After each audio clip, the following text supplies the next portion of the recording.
Podcast Spainsafe, plataforma de referencia de la inversión sostenible en España.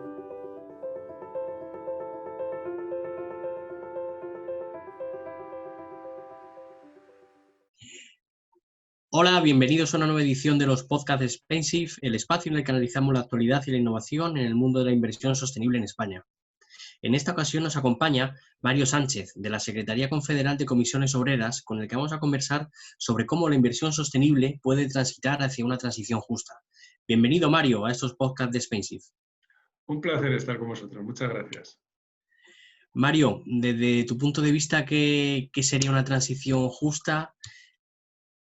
Bueno, la transición justa es, como el propio nombre indica, una transición, ¿no? Una transición en un plazo, normalmente es un largo plazo, y la parte de justa es lo que hoy en día se viene a decir que nadie se quede atrás, ¿no? Es decir, en la cuestión climática es claro, no es la transición a una economía de cero emisiones en 2050, ¿no? Que es el plan de la Unión Europea, un poco el Acuerdo de París.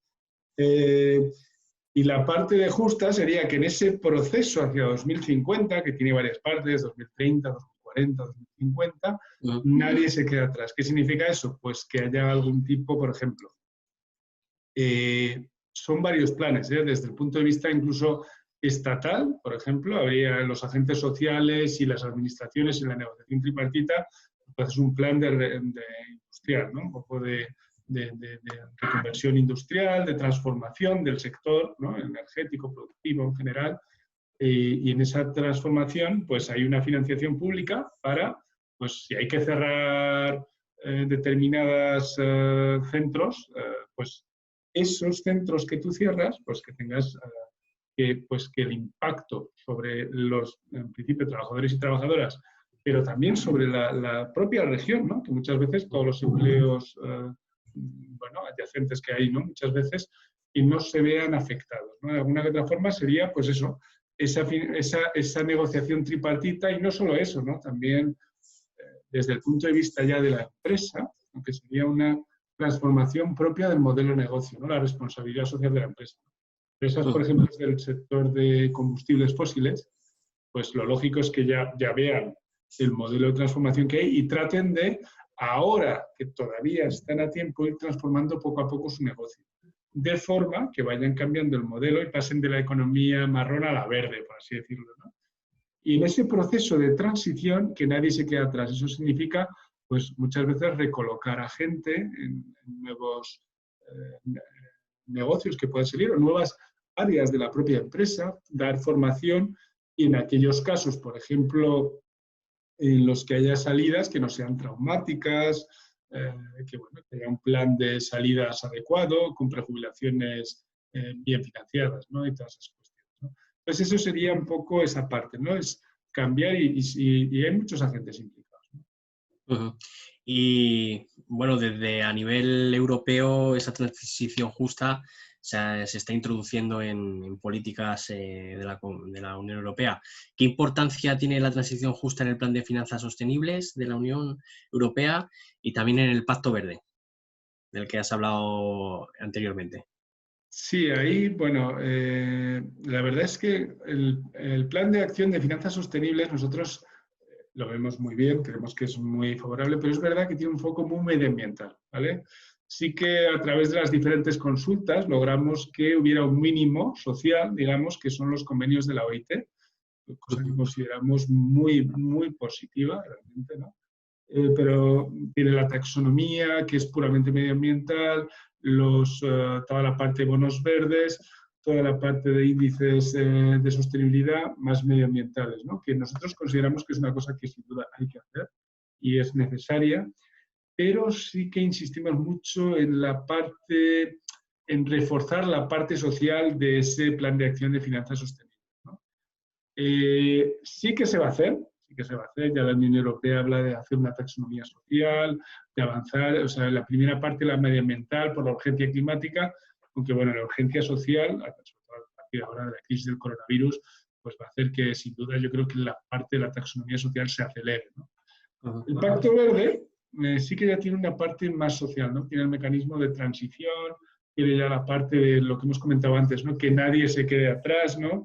Y que tiene cierta financiación ya dotada, ¿no? Probablemente tengan que dotar más para toda la transformación del negocio, ¿no? Entonces, digamos que la transición justa yo creo que sí que va a estar integrada en todas las partes, tanto en el Pacto Verde como en el Plan de Finanzas Sostenibles, pero en el de Finanzas Sostenibles todavía hace falta ahondar más en la parte social, mientras que el Pacto Verde ya está ahí. Otra cosa es que haya que, bueno, pues reformular algunas cuestiones, ¿no? Probablemente haya falta de una mayor financiación, etc.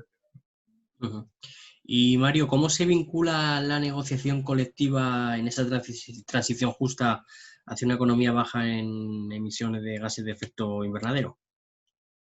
Pues ahí tienes, yo diría que hay varias patas, ¿no? El diálogo social, siempre, por ejemplo, en lo que hemos comentado antes, ¿no? Cuando son planes, ¿no? Como por ejemplo tripartitos, ¿no? Donde forman las administraciones públicas o las instituciones europeas, los agentes sociales.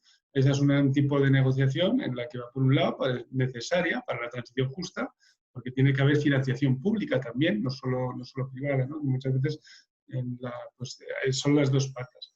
Y luego dentro de la empresa, por ejemplo, dentro de la empresa es muy clara, ¿no? En la negociación, en la parte de, bueno, cuando la empresa va transformando su modelo de negocio, pues los planes de formación para adaptar a todos los trabajadores y trabajadoras, ¿no? A esos nuevos modelos de negocio que va creando la empresa y que se puedan ir adaptando a esas nuevas áreas, ¿no? Se pueden ir transformando.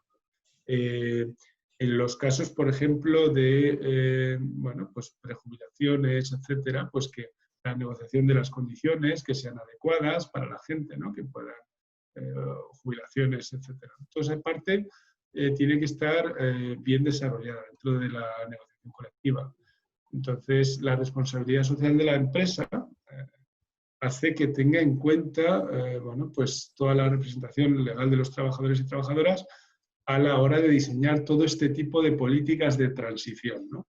Entonces, el papel que juega es claro, ¿no? Uh-huh.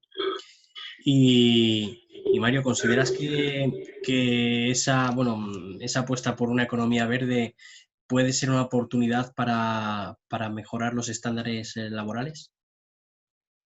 Pues en parte siempre se ha hablado, yo creo que en muchas cosas sí, es decir, se habla, por ejemplo, de los empleos verdes, ¿no? Y de los empleos de calidad. Es verdad que hay riesgos y oportunidades en la transición justa, es decir, ahí está la economía marrón, hay puestos de trabajo allí que efectivamente están en peligro, ¿no?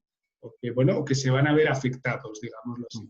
También es verdad que se están generando otro tipo de empleos verdes, ¿no? En renovables, etcétera, también en lo que serían toda la parte de renovación de edificios, etcétera, ¿no? Ahí hay un área importante, ¿no? De oportunidad. Y en ese sentido, sí que puede haber generación de empleos de calidad, ¿no? Si los empleos verdes finalmente generan ese tipo de empleos, ¿no?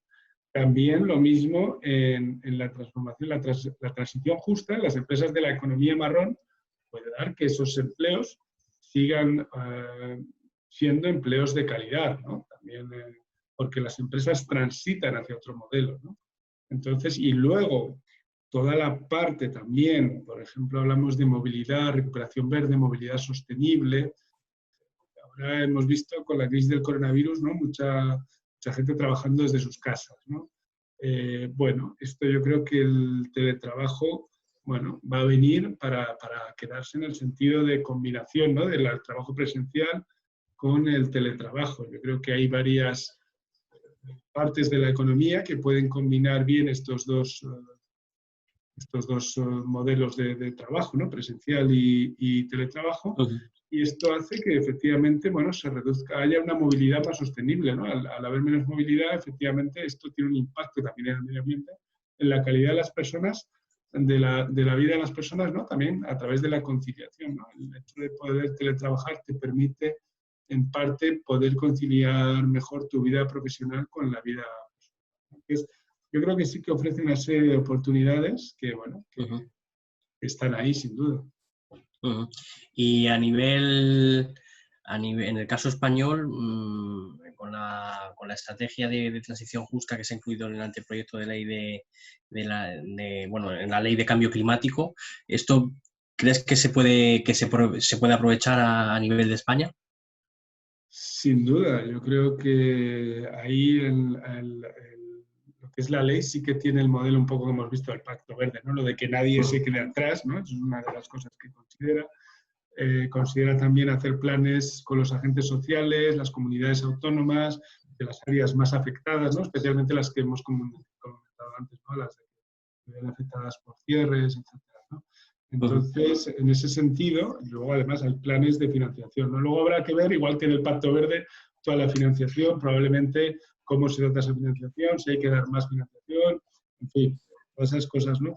Pero el modelo planteado es adecuado, es decir, planes industriales con la participación de los agentes sociales, de las comunidades autónomas, de todas las partes implicadas y con una financiación pública y también con la participación privada, ¿no? Esos son los mecanismos que tiene que haber, ¿no? Luego hay que, para llevarlo a la práctica, pues tienen que llegarse a acuerdos que lleven a todo eso a la práctica, ¿no? Pero ese mecanismo es la verdad. Mario, a pesar de que eres joven, llevas muchos años vinculado con la responsabilidad social en España. ¿Cómo ves cómo ha evolucionado pues, en los últimos 15 años la RSE en España? Pues ha evolucionado bastante, yo diría no solo en España, en el mundo en general. Yo creo que ha sido fundamental el impulso normativo regulatorio general, es decir, la responsabilidad social, todo lo que es la directiva, por ejemplo, la Directiva de Información No Financiera. En España se hacían muchas memorias de sostenibilidad y he ido viendo la evolución a lo largo del tiempo, ¿no? Al principio, pues bueno, se informaba, bueno, más o menos, pero era más bien, digamos, un poco más de marketing verde, ¿no? Eso que se llama el greenwashing muchas veces, ¿no? Sí, pues creo que muchas veces también se da información interesante, ¿no? Es verdad que la información ha ido mejorando bastante, pero ahora tenemos todavía tenemos bastantes cosas que mejorar. Entonces, por eso nosotros insistimos mucho en que la nueva revisión de la Directiva de Información No Financiera se establezcan unos indicadores homogéneos, ¿no? Que a veces que nos permitan comparar las mismas cuestiones en las empresas, ¿no? Por ejemplo, por comentarte una cosa, ¿no? A veces aparece información sobre la plantilla de una empresa y los rangos de edades que comparan son diferentes, por un ejemplo. Bueno, pues hay que homogeneizar las cosas para poder comparar cosas homogéneas y valorar y hacer evaluaciones de cómo precisamente de eso, cómo evoluciona la RSE. Lo mismo hemos visto mucho el impacto también de la regulación, ¿no? Cuando entra la normativa en España específica de la transposición de la directiva, ahí hay indicadores que antes costaba que aparecieran y ahora aparecen, ¿no? La información fiscal país por país o los trabajadores y trabajadoras cubiertos por convenio colectivo por países. Este tipo de información antes era muy difícil que apareciera y ahora empieza a aparecer. De todas formas, no en todos los casos, con lo cual por lo que nosotros